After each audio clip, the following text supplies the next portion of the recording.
La comunicación.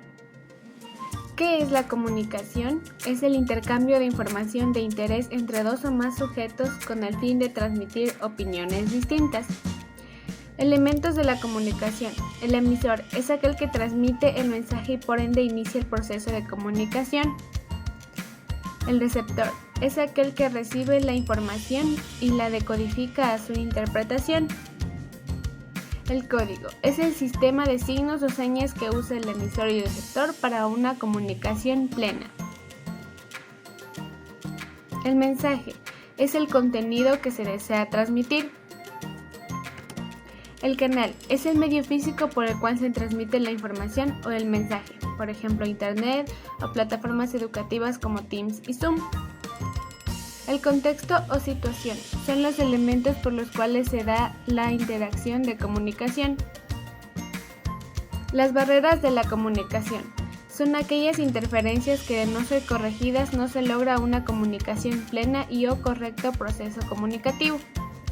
Las barreras físicas son las que se dan en el medio ambiente y que no se presentan en las personas, por ejemplo la iluminación, el ruido o fallas técnicas. Las barreras semánticas son las diferentes interpretaciones que hace el receptor sobre el mensaje que recibió, por ejemplo, hablar en un idioma que no conocemos. Barreras fisiológicas son las deficiencias fisiológicas del emisor o receptor, tanto por condiciones médicas o enfermedades transitorias, como la sordera, la ceguera, etc. Barreras psicológicas representan el impedimento de la transmisión de un mensaje ocasionado algunas veces por el rechazo hacia el emisor o receptor, como un dolor de cabeza. Barreras administrativas son las que tienen que ver con los canales a través de los cuales se transmite el mensaje en un proceso comunicativo. Muy buenas tardes, mi nombre es Dayanara Zapata y el día de hoy yo les voy a hablar sobre las diferencias entre oralidad y escritura. Primero, las dos tienen el propósito de comunicar.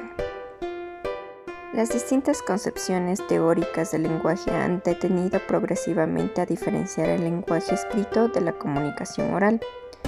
Daniel Cassani en su libro describe la diferencia al respecto de la escritura de la oralidad desde dos dimensiones, la contextual y la dimensión textual. La oral exige la presencia de los hablantes, alguien quien hable y alguien quien escuche, es decir, de un emisor y un receptor. La comunicación oral muchas de las veces es espontánea e inmediata. Esto significa que el emisor, aunque pueda rectificar su emisión, no puede borrarla. Elabora y emite un mensaje de manera casi simultánea al momento que se le es comprendido por el receptor. La comunicación oral muchas de las veces es efímera y nos permite también gestualizar a través de nuestro movimiento. El lenguaje escrito. La comunicación escrita se efectúa a través del canal visual. También nos permite llevar a cabo todas las reglas gramaticales para ser comprendido. Tiene que ser plasmado a través de un papel o actualmente también elementos que nos permitan expresarnos. Muchas de las veces es programado, es decir, que nos permite razonar el qué vamos a decir y cómo lo vamos a hacer. La comunicación escrita es duradera, ya que se escribe y nos da soporte a través de materiales que permanecen en el tiempo. Esta permanencia nos otorga en los textos escritos prestigiosa social y credibilidad. Vamos a hablar también sobre los tipos de comunicación. El lenguaje es el instrumento que permite comunicar con los demás y enviar y recibir mensajes. Tenemos la comunicación verbal y la no verbal. La comunicación verbal tiene la capacidad de utilizar la voz o la escritura para expresar lo que se siente o se piensa a través de las palabras.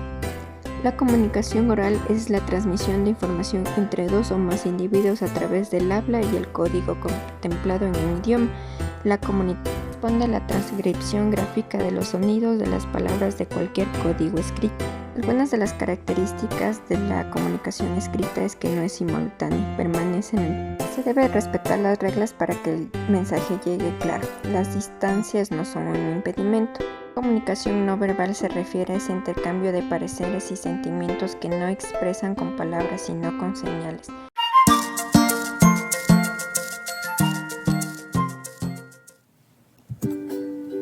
Hola, soy Micaela y vamos a continuar con esta exposición.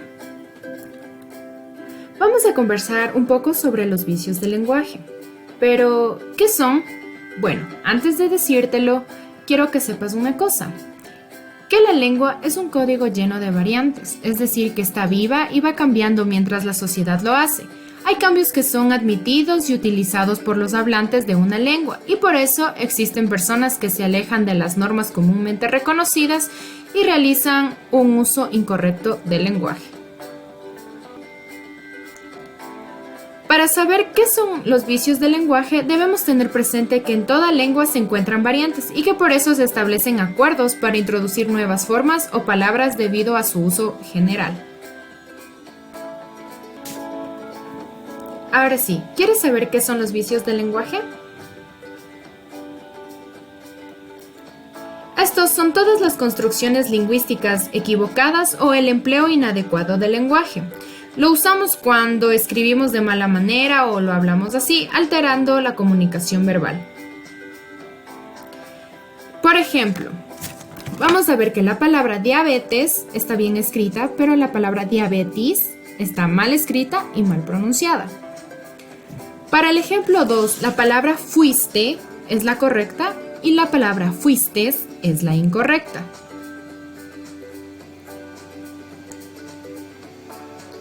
Vamos a echar un vistazo a su clasificación. El primero son los vicios de dicción. Este consiste en el mal empleo de un vocablo sin tener relación con las palabras del contexto. Como por ejemplo, arriba es la palabra bien escrita y bien pronunciada y la otra mal escrita y mal pronunciada es subiste para arriba. Los vicios de construcción. Estos son los errores en la composición de los enunciados. Como por ejemplo, la frase bien escrita es lo hizo gratis, la frase mal escrita es lo hizo de gratis. Y por último, los vicios gramaticales, es la mala ubicación de los signos de puntuación. Como por ejemplo, ¿tienes algo que hacer? Podemos ir al cine. La respuesta es no, quiero ir. Y la otra es no quiero ir. Lo que buscamos nosotros es la respuesta negativa y como podemos ver aquí, el uso correcto o uso incorrecto de los signos de puntuación. Gracias y sigue escuchando y atendiendo. Clasificación de los vicios del lenguaje. Pragmáticos, sintácticos, semánticos. Vicios pragmáticos. Ocurren por el solo hecho de emplear alguna forma lingüística fuera de la convención por temporalidad. Se clasifican en arcaísmo. Son todas aquellas palabras cuyo uso ha sido descontinuado del habla y la escritura cotidiana. Neologismo. Las lenguas evolucionan de acuerdo con los avances literarios, científicos y tecnológicos. Por ejemplo, meme. Vicios sintácticos. Este tipo de problemas es el que más afecta a la comunicación lingüística, en medida en la que rompe directamente la estructura gramatical. Se clasifican en catacresis. Sucede cuando se emplea una palabra por otra que también existe, aunque con significado distinto. Por ejemplo, hay, ahí. Solecismo. Falta de síntesis, error cometido contra la exactitud o fuerza del idioma. Por ejemplo, fuiste. Monotonía. Desconocimiento de la variedad del léxico, pobreza en el lenguaje, empleo de términos imprecisos. Ejemplo, le puso una carta al amigo, le envió una carta al amigo. Pleonasmo. Es la repetición sin sentido de un mismo concepto, subir para arriba. Cacofonía. Combinación de sonidos poco armónicos o de la repetición exagerada del mismo sonido en una frase. Vicios semánticos. Son los que aún sin alterar los órdenes pragmático sintáctico escurecen el significado o lo atacan directamente. Se clasifican en anfibología. Consisten en emplear una o varias palabras en doble sentido. Barbarismo. Se refiere a lo bárbaro como extranjero. Convierte el vocablo en sinónimo de salvaje. Ejemplo, ¿está bien? Gracias por la atención prestada.